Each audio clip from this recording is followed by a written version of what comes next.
Welcome to episode 19 of Cyclops is Waiting for Me, an X-Men the Animated Series weekly recap podcast. I'm Rod, and you can check me out on rodkim.com. It's as 90s as it gets. And I'm JC, also known as John Carl, and you can find me on social media at the John Carl, TheJohnCarle. And I have to specify that for the motorcycle driver outside. Cyclops is Waiting for Me is our weekly series where we go back and watch every single episode of the original 1992 X-Men the Animated Series in their original intended script order, building up to the release of X-Men 97 coming to Disney Plus next year. Probably. Fingers crossed. Some quick reminders. We're a recap show about a series that came out over 29 years ago. There will be spoilers. If you don't want it spoiled for you, pause the podcast, watch the episode, and come back. We'll do our best to avoid mentioning anything about future episodes we haven't covered yet. And we're currently not sponsored or affiliated with Disney or Disney Plus in any way.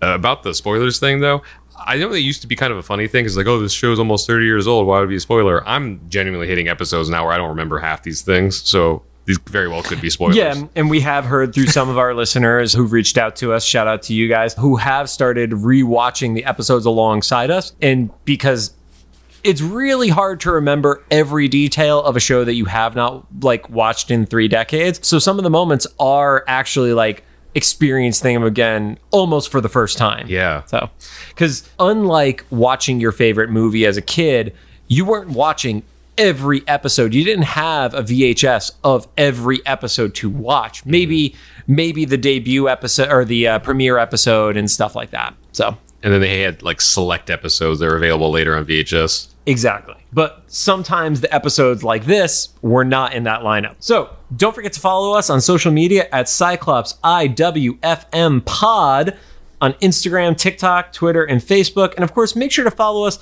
on your favorite podcast services. I would be shocked if you found us by following our Facebook page and heard the podcast service on Facebook, which most of us didn't know exists, but it does send you push notifications. So at least there's that. And finally, we are recording these episodes in batches right now. So if we're reacting to any news about the upcoming series or referencing something that we posted to social media, what may be in real time 8 weeks ago, or you notice I get progressively drunker throughout the recording session, that's why. Now onto the show. Today we're going to be talking about Season 2, Episode 10, titled Beauty and the Beast. It aired on January 15th, 1994, and currently sits at a 7.9 star rating on IMDb. This got a higher rating than... Which one did we just watch? Literal goldfish. Yeah.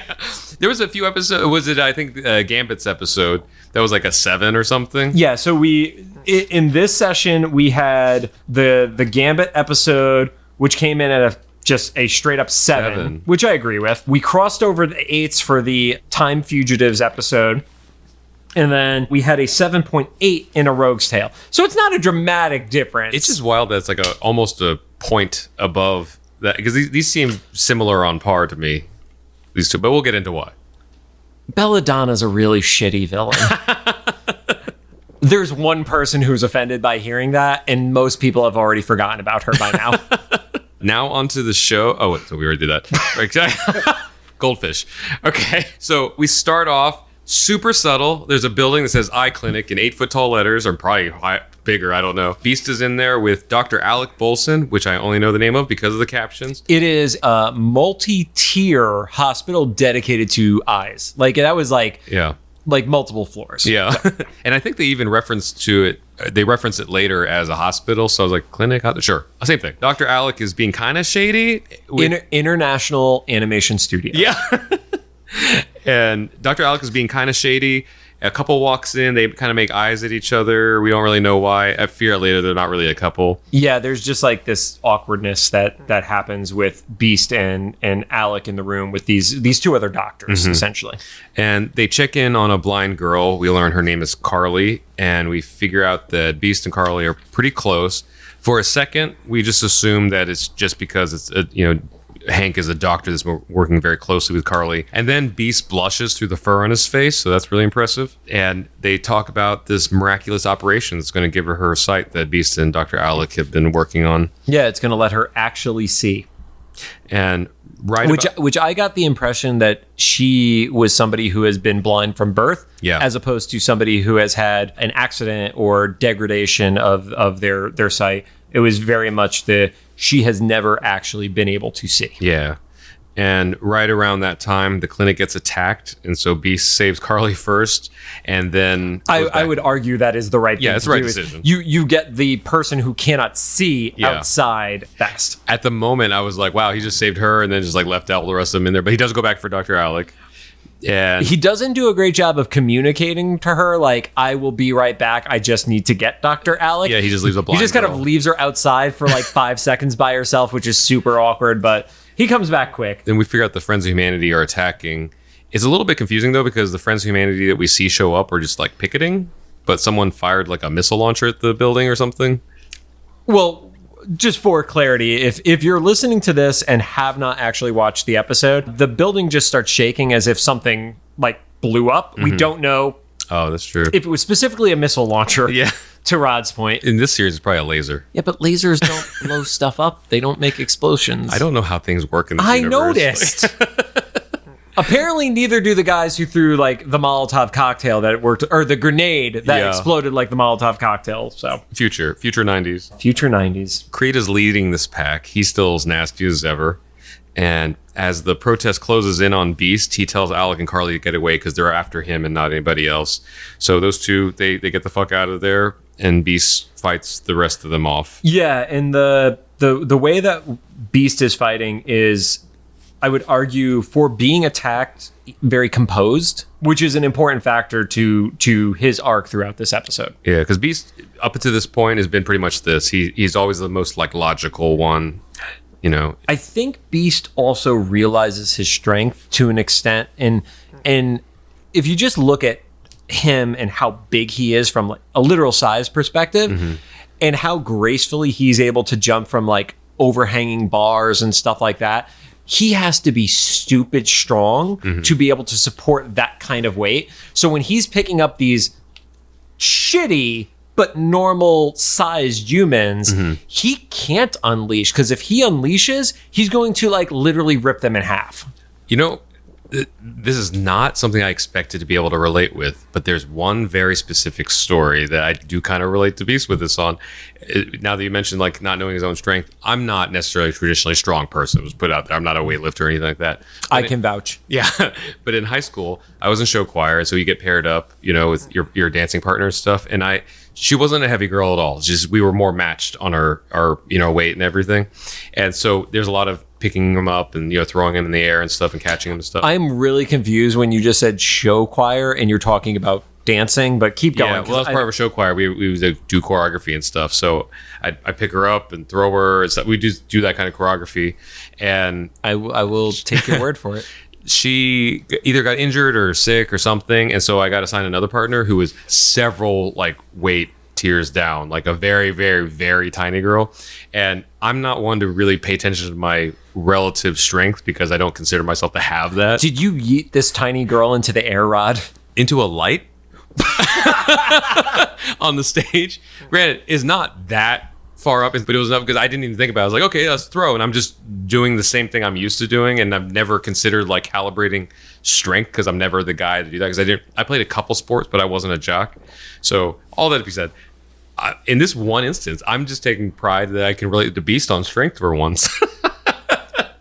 I can't wait to hear the Rodcast version of this same story without it being related to Beast. Yeah. So I think the cops show up, and they cops show up, and it just kind of shuts the situation down. Then we cut to the mansion. Wolverine is losing his shit because the Friends of Humanity attacked a hospital for the blind, which rightfully so. Yeah, an aspect of Wolverine which we have not seen to the fullest extent yet is the Berserker Rage. Mm-hmm.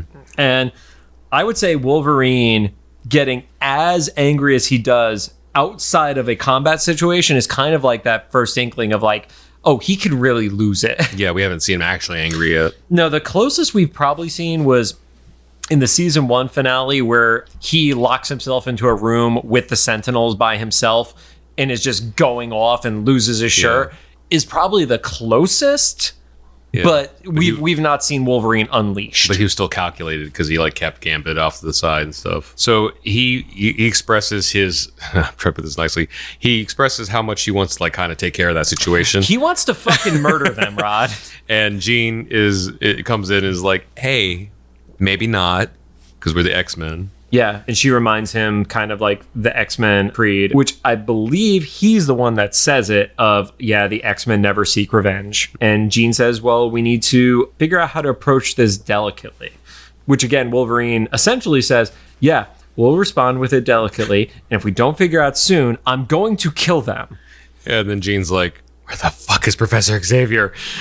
Which we see for the first in like literally 3 episodes. We have not seen this in the show, not our show, because we combine part 2s, and that's why 2 weeks ago was probably an hour plus episode. And we see Xavier and Magneto in the swamp, assumingly after their encounter with Amphibious. No, Barbarous. Yeah. Yeah. I'm losing the us names. Yep, and they almost immediately get caught in like a net trap. Amphibious, who you love.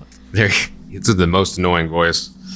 What do you want? He's supposed to be like a pseudo snake reptile guy. They never have good voices. The whole thing is their voices suck, Rob. No, he the voice actor did a great job of being annoying. So that was the goal. Like, he's not supposed to be a good guy. You would have liked him if it was Reptile's voice.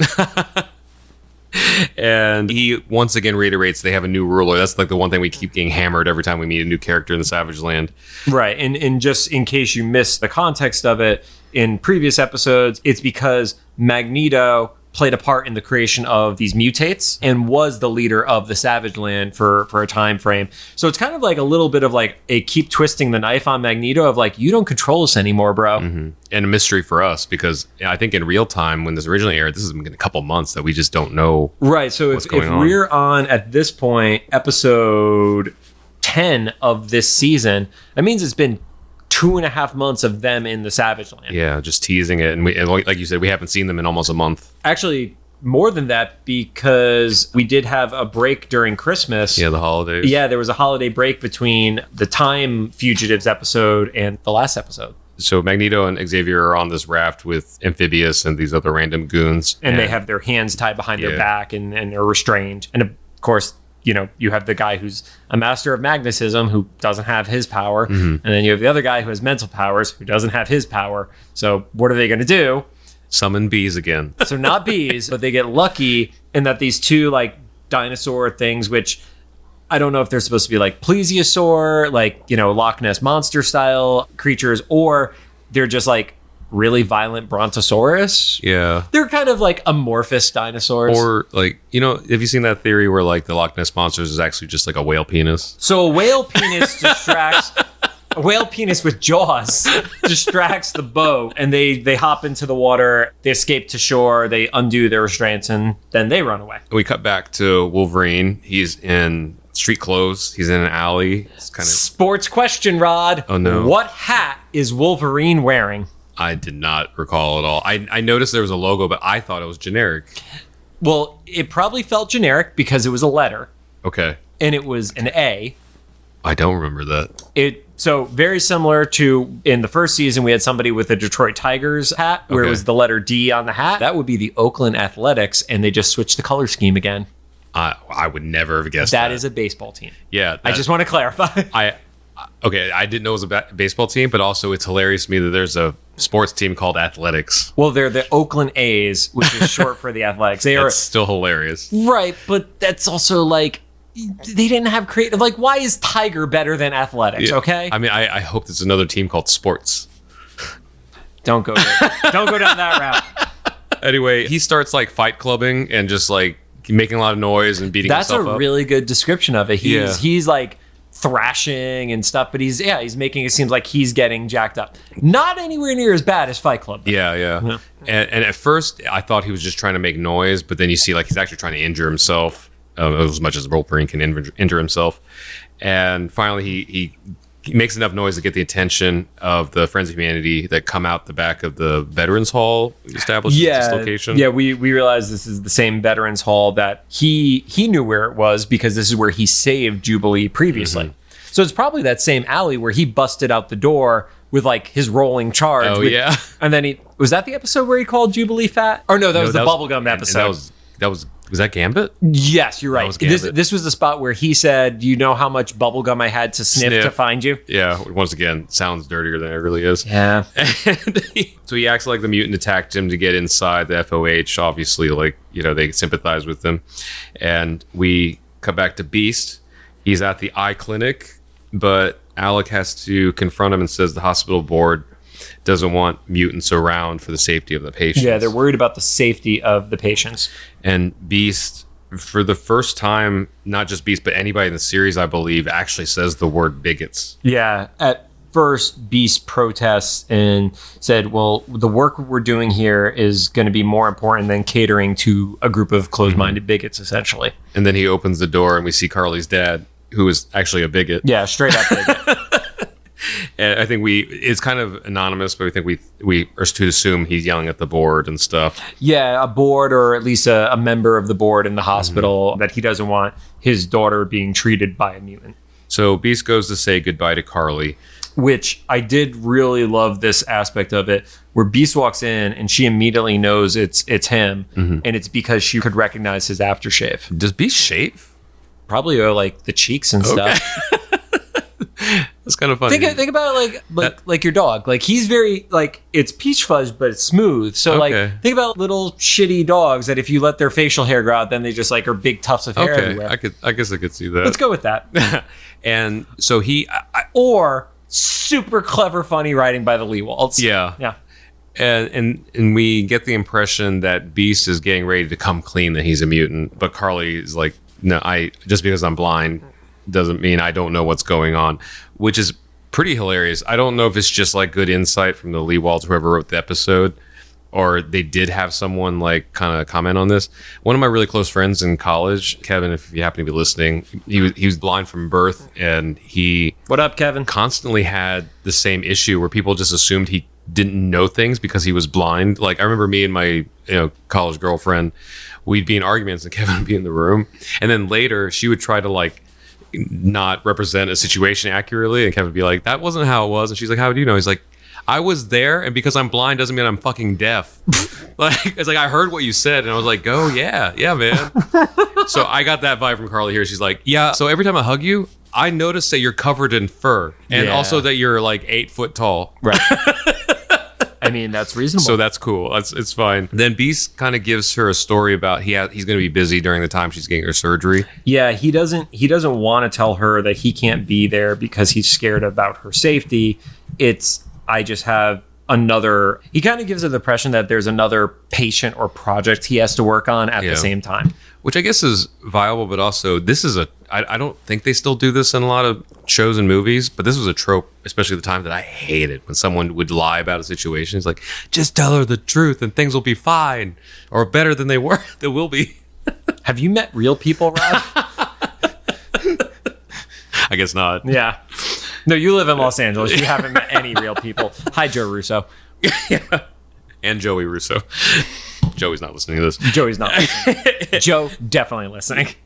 So Beast doesn't want to drag out this moment, so he turns around and he starts leaving, and once he's out of earshot, Carly starts crying, and she kind of mutters under her breath that he was the one she wanted to see, which is a super sweet moment. And it's extra sad because, Beast obviously has feelings for her, but he has no idea how she actually feels at this point. And he probably just assumes that she doesn't care for him because of his, condition, or not condition, like how he looks and stuff. Right. Or just the chance of just knowing a person. You're not guaranteed that they're going to like you just because they know you too. Yeah.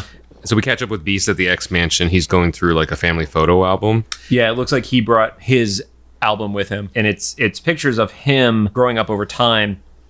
And I got a little bit of a vibe of what they were going for years later in X-Men First Class, where Beast is kind of like changing over time.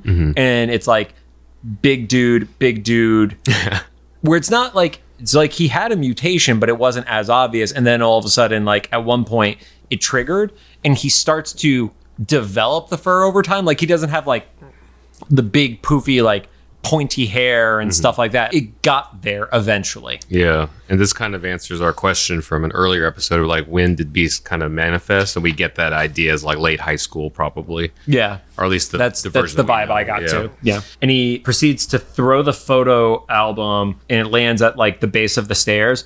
And instantly I thought he could have tripped Jean. Oh, yeah. Because she shows up trying to be nice, bringing him food. She's like, I thought you might need some snacks. I didn't connect. Okay, let's remember that because that'll connect later to this episode. Jean brings him snacks and he doesn't eat it because he's sad. But this is the first time that we see Beast like lose his shit.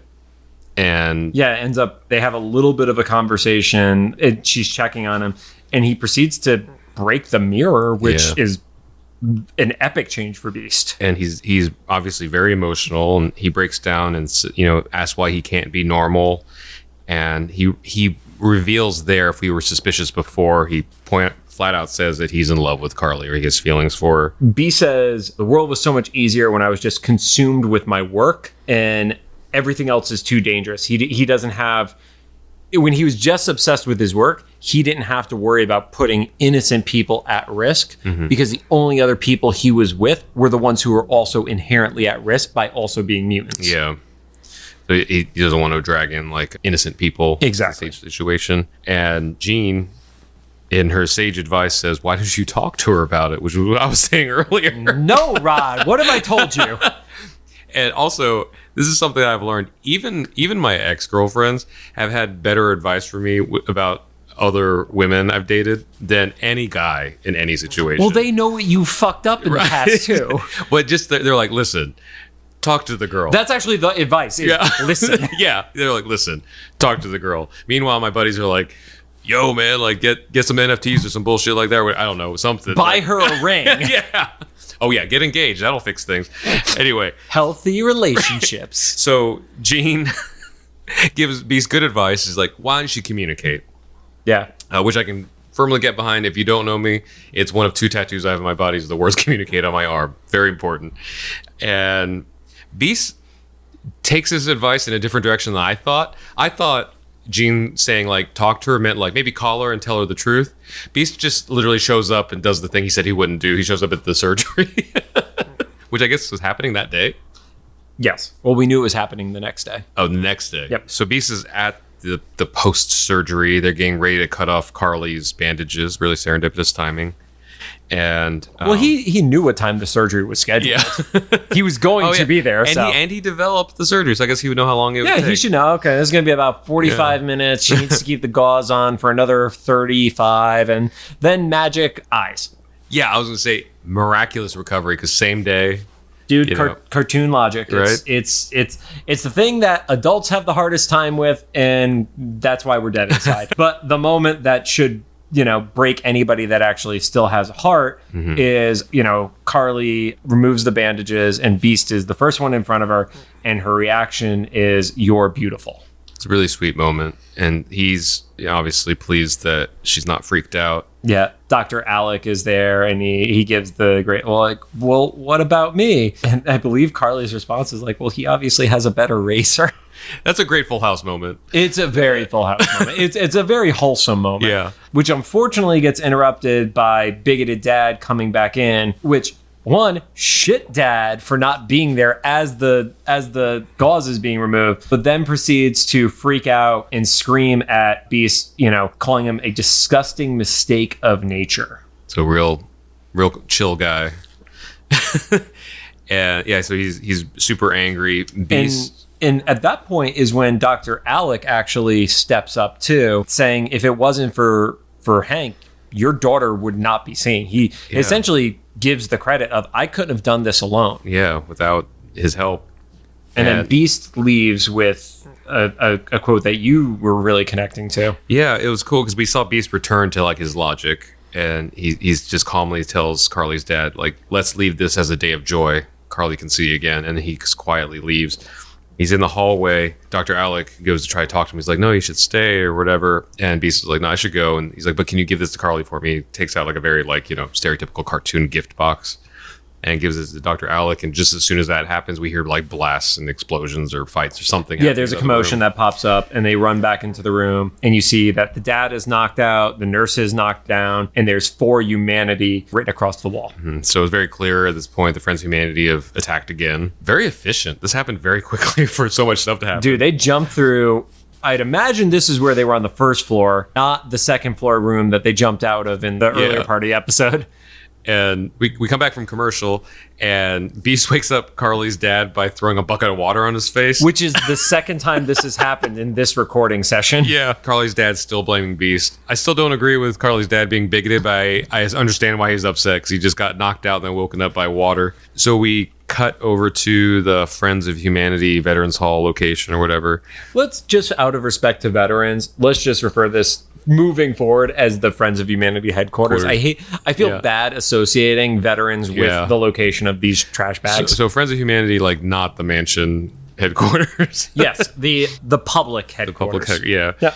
And Wolverine is talking to Creed, and he introduces himself as John Logan.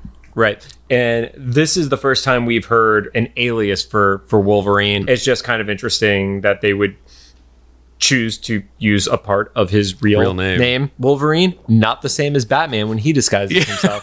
Batman, way more creative secret identity. My name is John Batman. Oh, is it? Well, now I need to look up what the fucking name is, Rod. Batman, secret, or no, it's not secret identity. Oh, I was to say like Bruce Wayne. No, Batman disguise name. Oh, Matches Malone.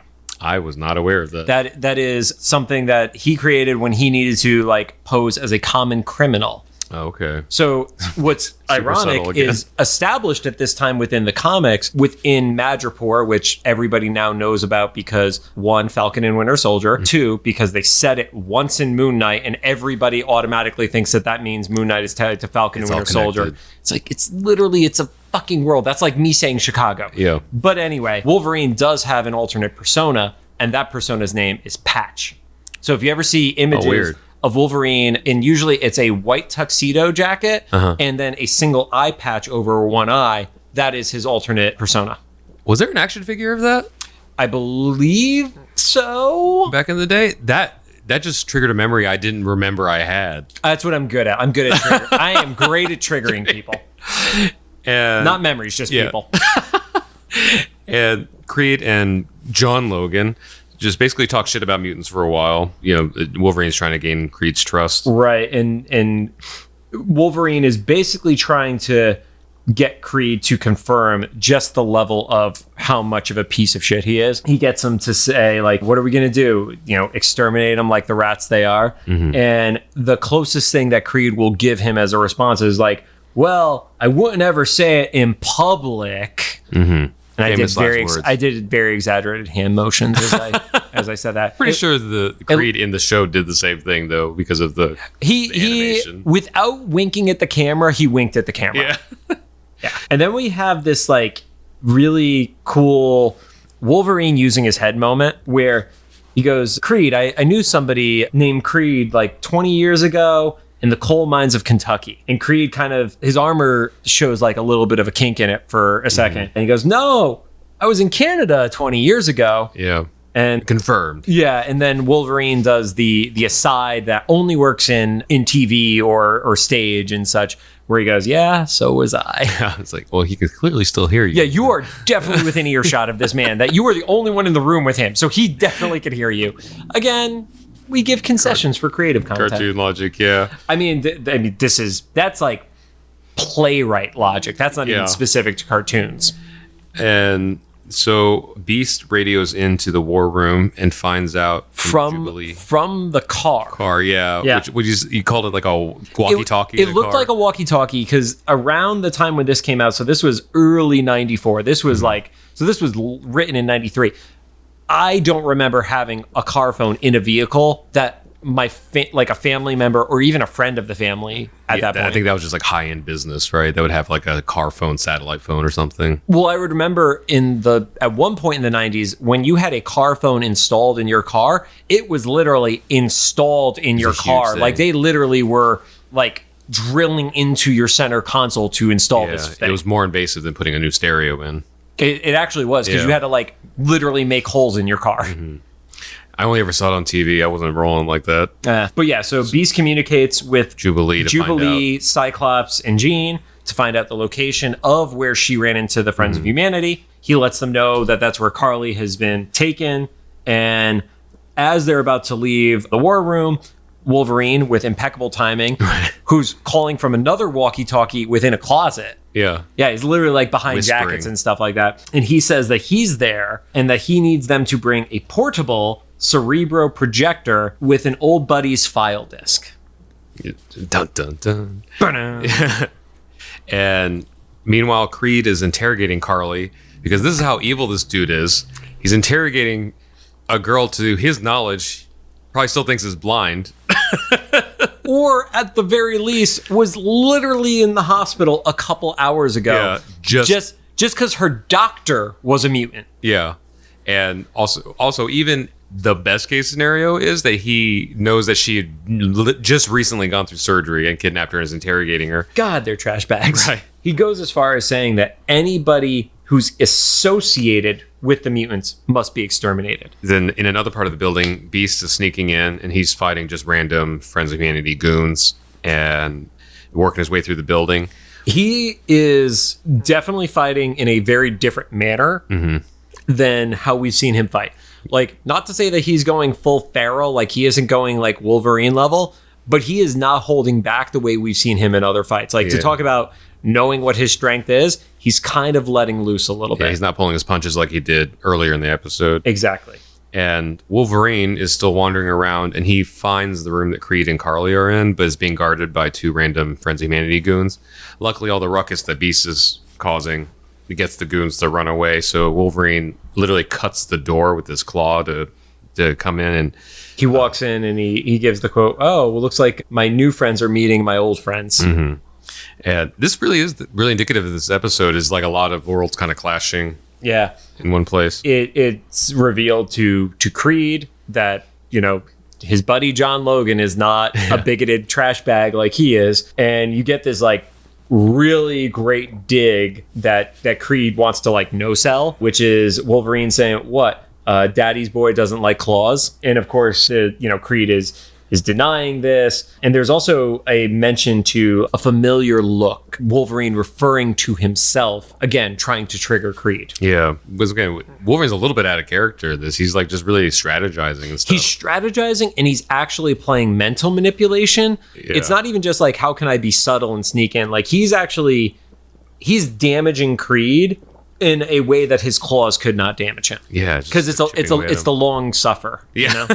The long suffer. Yeah, it's a depressing like book title. I'm never gonna write it. Somebody else can take that. So they fight. Wolverine frees Carly.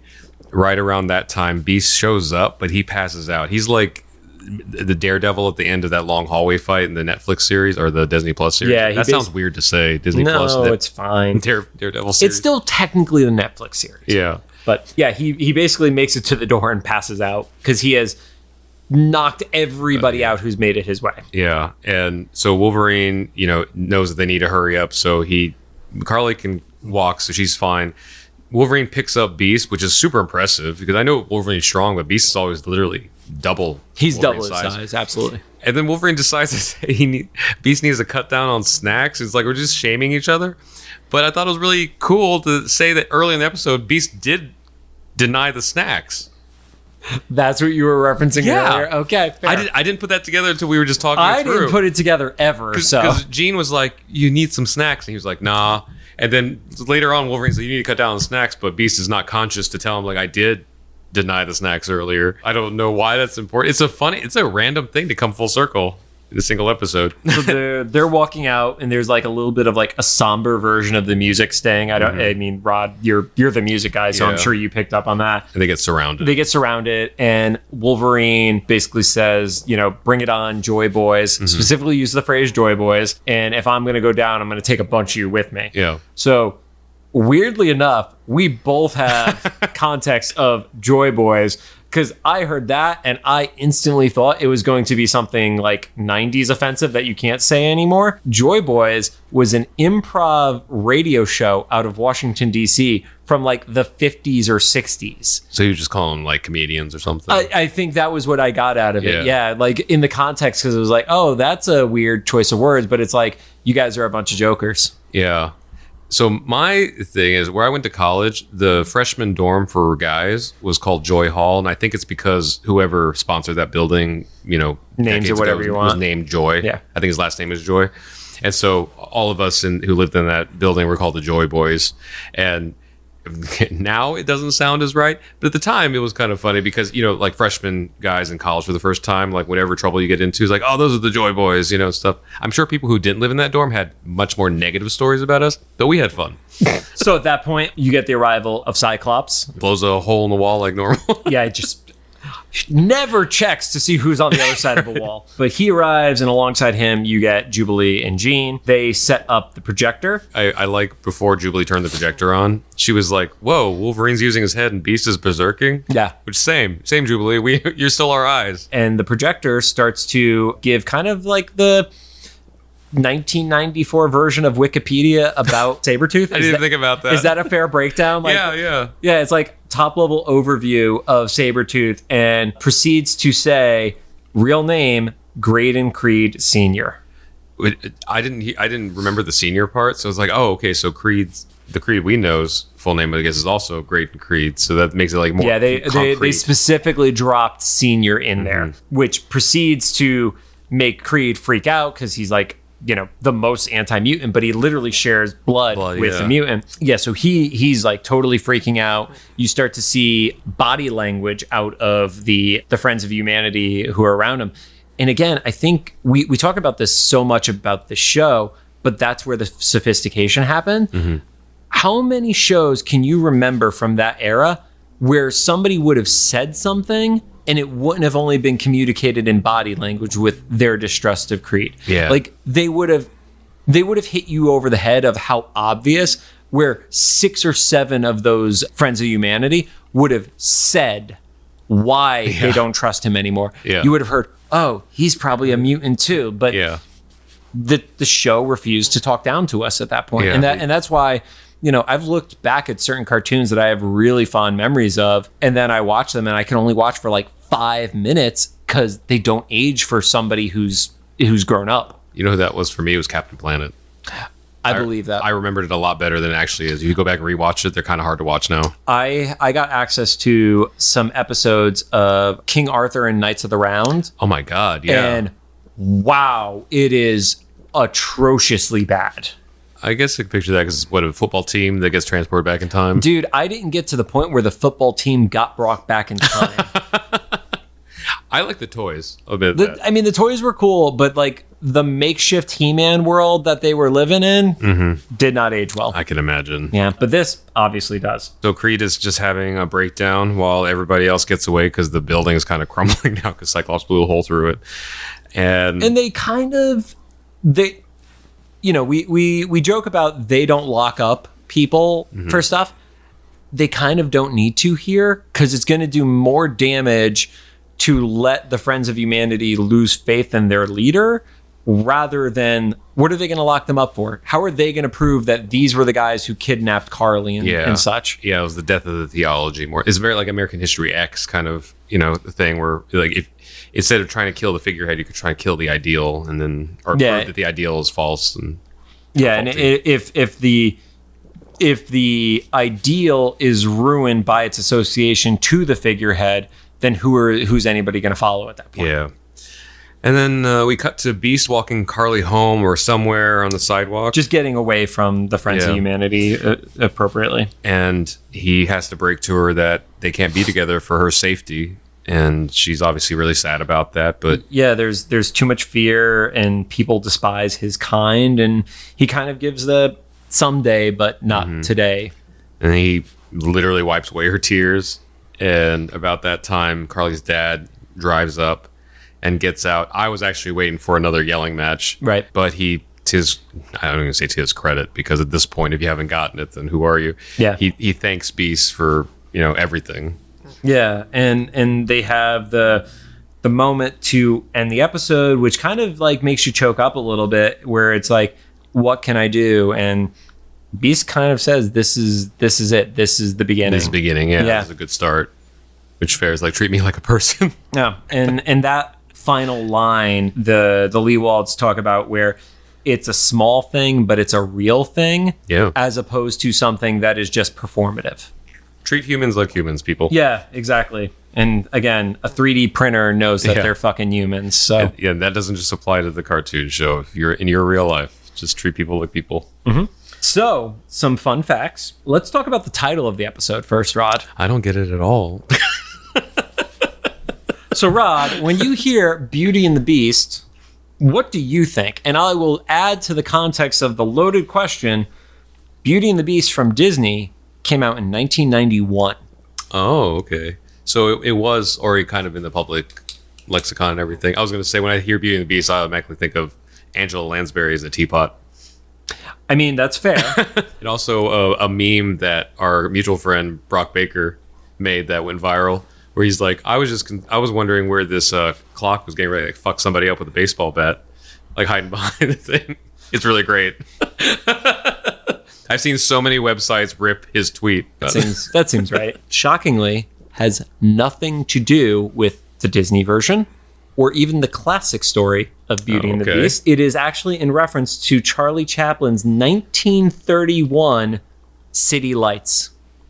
I wish you could see, my mouth is like on the floor. I don't know what that means. Like, yeah, but the story revolves around showing a side of somebody that you haven't seen before. Mm-hmm. And I think, obviously with Beast, that is showcasing his unleashed. Yeah, it's going berserk. That makes sense. Whereas up to this point, the dude has literally been falsely imprisoned and never let loose. Yeah. So, wow, okay. That surprised me. Yeah. I learned something today too.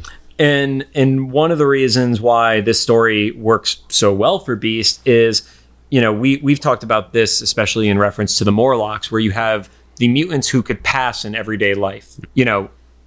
On the main team, Gambit wears his armor everywhere. Yeah. So that's just weird, but that's a fashion choice. Yeah. Rogue has kind of crazy hair, but it was in the 90s. So, I mean, by modern standards, nobody would even think twice. Yeah. But Beast can't go into public and pass. Unless he's wearing a trench coat and a hat. And even then, I would argue he's not passing. It's just people don't look up. Yeah. Yeah. Very Clark Kent moment. Yeah, we have, what is it? We have the Sentinel rule with people don't look up. We have the Gambit rule. Where they always wear their... Yep, you always wear your stuff anywhere you go. And we have the Beast rule of people don't pay attention if you're in a trench coat. Yep. Which arguably should be more suspicious. Yeah. Especially that was the whole thing of if there was a dude walking around in a trench coat, it was oh, don't look in that direction because you're going to see some shit you don't want to see. I was going to say, that doesn't happen very much anymore, does it? That was a very much a very 90s. You have not driven through Hollywood, sir. I have, but maybe I'm just not the demographic that the trench coat guys are looking for. To be fair, I don't think they have a demographic. Wait, he wasn't Spider-Man? He told me to be Spider-Man. In addition, from a fun fact scenario to this episode, the name Dr. Alec Bolson, the real Alec Bolson, is Alec Bolson Leewald. It's one of his kids. Oh, that's really sweet. Yeah, but I mean, a lot of pressure on the kid. A lot of pressure on the kid. Yeah. He walks into a room at 7 years old and they just go, doctor. And he's like, stop doing that. Yeah. So you better go to college for, is it ophthalmology? Is that where you do eye surgery? Sure. Let's eye clinic doctor, whatever that is. Oh, I love that. I love that a cartoon from, here's the thing. We could probably tweet them and ask what he does for a living right now at this point. He's like, it's not an eye clinic doctor. Please leave me alone. Stop asking me. You nerds won't leave me alone. But then the final fun fact about names. Remember how a few episodes ago, I asked you if the name Creed meant anything?